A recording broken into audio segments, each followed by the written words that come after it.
figuras como las que vienen del mundo de la economía. Y este domingo, en Página 12, se publicó un artículo firmado por el economista Federico Pastrana que decía, y está encabezado así: luego de 6 meses de un programa económico en extremo doloroso, el plan de gobierno muestra síntomas de fatiga. Firma Federico en este artículo que se llama El dolor después del dolor.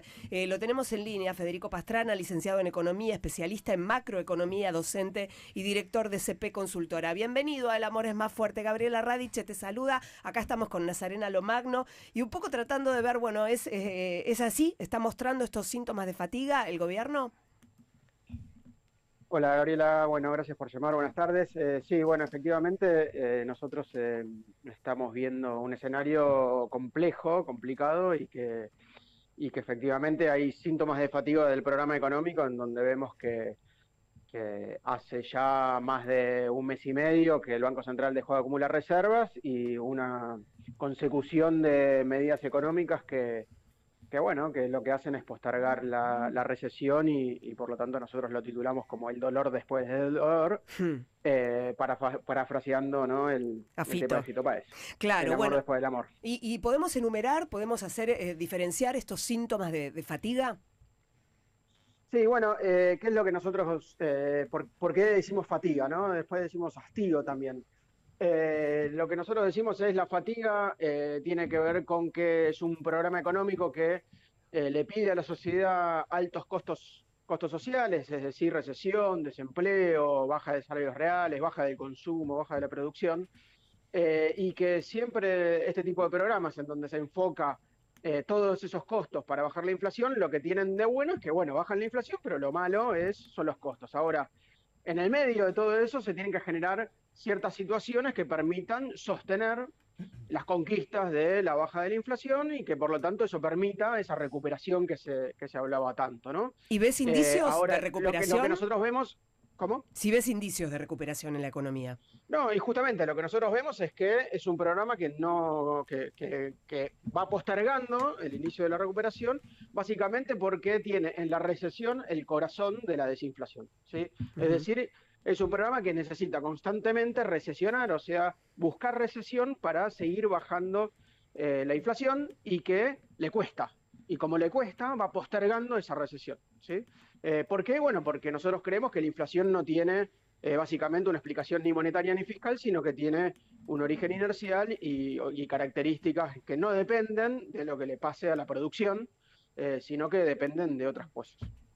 Federico, ¿cómo estás? Acá Nazarena Lomagno te saluda. Me quedo pensando en esto que vos estás marcando porque es una pata que, o sea, hay como dos cuestiones, ¿no? Que son patas para el gobierno que lo venían legitimando en su programa económico y que hoy empiezan a flaquear, ¿no? Digamos, por un lado la baja de la inflación y por el otro, al menos hasta mediados de mayo, la acumulación de dólares, que uno podía entender en estas dos cuestiones el esfuerzo, ¿no? Que estábamos haciendo como sociedad. Digo, ¿por qué crees que estas dos patas efectivamente empiezan a flaquear y si esto le resta credibilidad del gobierno?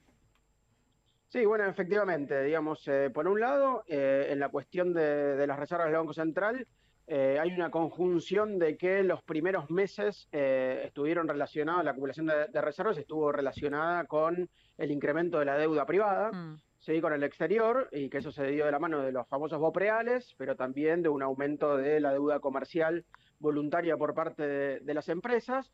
Ese periodo de aumento de endeudamiento se terminó, con lo cual dejó de haber una afluencia por ese lado. Después tenés un proceso de apreciación cambiaria, que lógicamente eso lleva una tensión con los exportadores, en el marco de un programa que tenía en el horizonte el desarme de lo que se llama comúnmente el cepo, que son una conjunción de regulaciones que en el esquema que armó el gobierno en el inicio, lo que hacían era poner un montón de dólares para bancar la brecha cambiaria.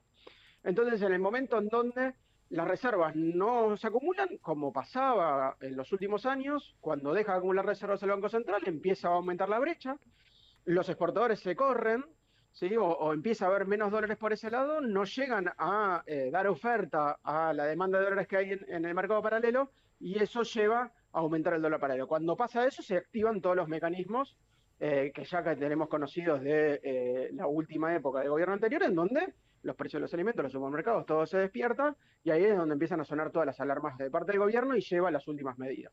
Claro. Entonces, la fatiga que nosotros identificamos ya hace un tiempo, ahora empieza a mostrar los síntomas claros que tenía siempre, que es, bueno, che, hay que hacer algo, y el gobierno empieza a anunciar inicialmente la segunda fase de un programa que no tiene claridad sobre cuáles son todas las fases, cómo termina, cuándo termina, etcétera, si eso termina una dolarización o no termina una dolarización, si tiene competencia de monedas, qué significa la competencia de monedas, que tiene mucha incertidumbre por parte del Fondo Monetario, que abiertamente dice, che, esto a mí no me cierra, y lo escriben y lo ponen explícitamente, con lo cual hay un mundo de incertidumbre en términos externos, en términos de dólares y en términos de la estabilidad de un esquema muy basado en la recesión y el ancla cambiaria, ese 2% mensual, que la verdad que a nosotros nos lleva a pensar en el crecimiento de la inestabilidad en estos próximos meses, ¿no? ¿Y esto Federico, crees que es un poco lo que está viendo también el mercado? Digo, porque la realidad es que no sé si alcanzan 2 días para tener un análisis acabado de las últimas medidas anunciadas el sábado, pero que no está reaccionando bien, es claro que no está reaccionando bien. No, sí, a ver, nosotros creemos que los movimientos que hubieron en los últimos días responden al esquema, bastante a un esquema que lo que hace es poner más oferta en el dólar paralelo y en el mercado paralelo, es decir, logra bajar la brecha, debería lograr por lo menos en los primeros días bajar la brecha. Ahora, pero al mismo tiempo, al ceder los dólares de las reservas y ponerlos en un mercado donde se demandan dólares y se van, por lo tanto desaparecen, es un esquema en donde no hay una acumulación de reservas. Y la verdad que los acreedores externos lo que quieren es que vos acumules reservas para poder pagar la deuda. Claro. No es muy complicado eso. Entonces, los esquemas que hacen que vos gastes reservas en cosas no le gustan a los acreedores. Y si encima tenés al Fondo Monetario diciendo abiertamente, al principio por escrito y después cuando sale el Ministerio de Economía a decir, no, estamos negociando un nuevo acuerdo, a los 10 minutos sale un comunicado, una declaración de un funcionario del Fondo Monetario diciendo nosotros no estamos discutiendo nada, vos ves que hay un escenario de mucha incertidumbre. Federico, te pregunto a propósito del escrito, del artículo de página 12, donde el dolor después del dolor se hace bien presente cuando hablas del tema del gobierno que desea evitar un mayor ajuste, y esto de la nueva dosis de sacrificio, ¿a quién le duele más? ¿A qué sector de la sociedad le duele más todo este tipo de movimientos que están ocurriendo?